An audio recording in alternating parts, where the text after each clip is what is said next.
about this weather. I made some notes so I could give y'all some quality thoughts about this scrimmage, so I don't have to give you I don't know. I thought it was a good day overall. We went half a normal practice and then half scrimmage. Most live work we've done. Give and take on both sides, which is kind of what you expect. I would say the defense is a little further ahead than the offense. Some of that's because of experience. Some of that's just because it's the way it works early in fall camp or early in spring ball. I thought the defense dominated early in the open field. And really the defensive line really controlled the early parts of the scrimmage. I thought the offense came on late in the situational work we did. Third downs, red zone, goal line. Offense was really good in the red zone and the goal line area. Here's some guys I thought that stood out. I'll talk about the defense first. I thought our defensive line, I talked about them briefly, but as a whole, Darius and Dante Steele both made several plays in the backfield, which is a positive. I'm excited about those guys. I think they made a lot of improvement the first 2 weeks. Taj Austin is going to be a kid he's going to be a player. He's got the right mindset. He's got good ball get off. He's strong. He's coachable. He's been really good. Tonkery is back, and he looks full speed to me, and we're being controlled with him. He's gone a little bit, and he's probably been on limited reps is the best way to say that. But there's a significant difference when he's in the game compared to when he's not. Josh Chandler's a guy that's been really consistent through 2 weeks. And then the secondary, Norwood's really competitive. And then Kenny Robinson, Kenny Robinson he's playing with good energy. He's learning. I think he's doing a good job of communicating the back end. So those are some guys defensively. Offensively, TJ Simmons has been really the catalyst offensively. Pleased with his progress. He had the offense was really struggling early, and he had about 75, 80 yards probably, touchdown to kind of get the offense going, and 69, right on it, right. So 69 yards. Dylan Spalding made a couple really nice plays down in the red zone, which was good to see. Kennedy McCoy had a really, really good goal line session. I thought he did a good job getting behind his pads. Sinkfield had a couple big runs. He was probably the most productive running back in the open field section.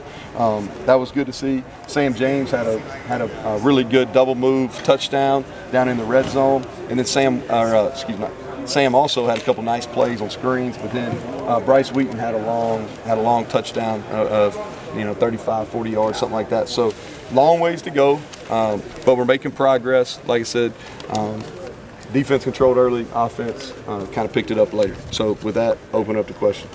How's the timing aspect coming on?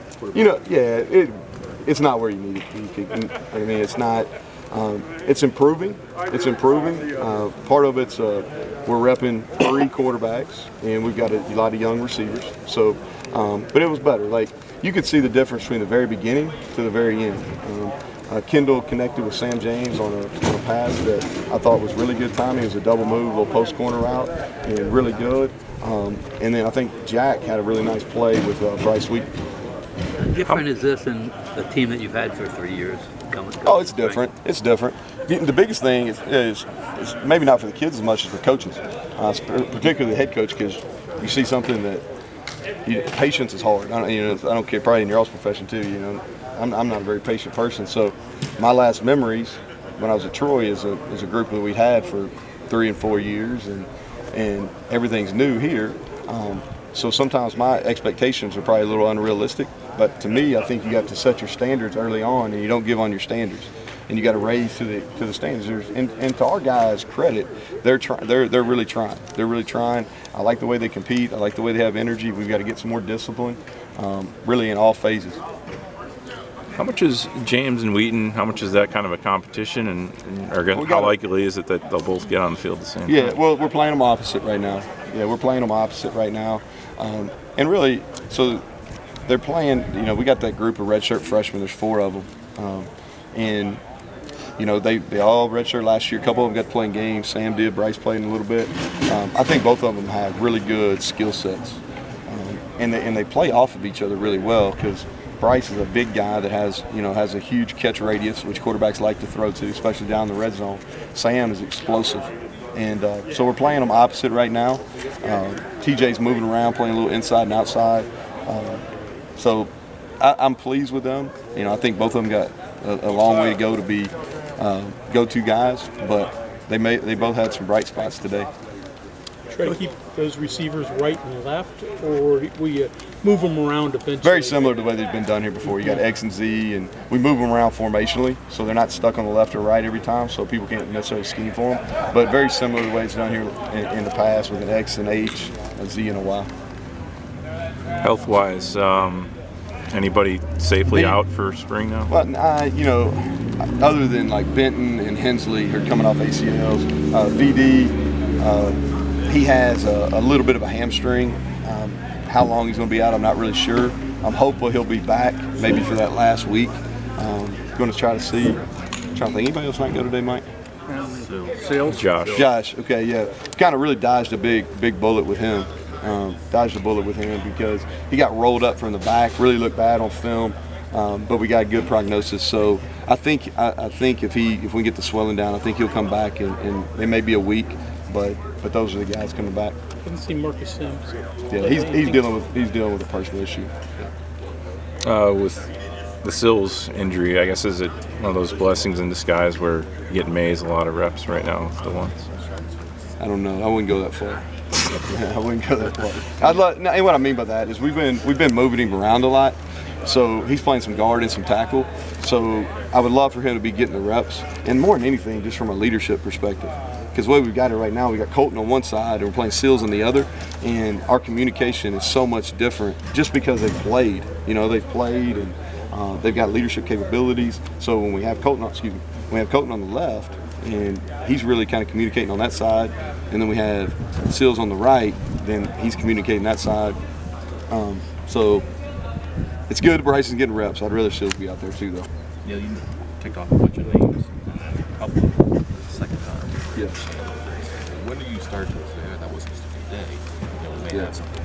Yeah, I think with Chandler, I think you're right on. I mean, we do a best worst every single day because I think it creates a culture of accountability, and he's been on that best list a lot.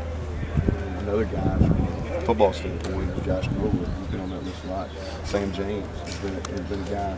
When you get on that list by paying attention to detail, playing really good effort, knowing what you're coached to do.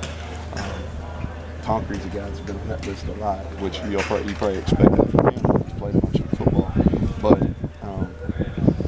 Sinkfield going back to the winter. I just like the way he approaches everything he does. Can I ask about the worst list?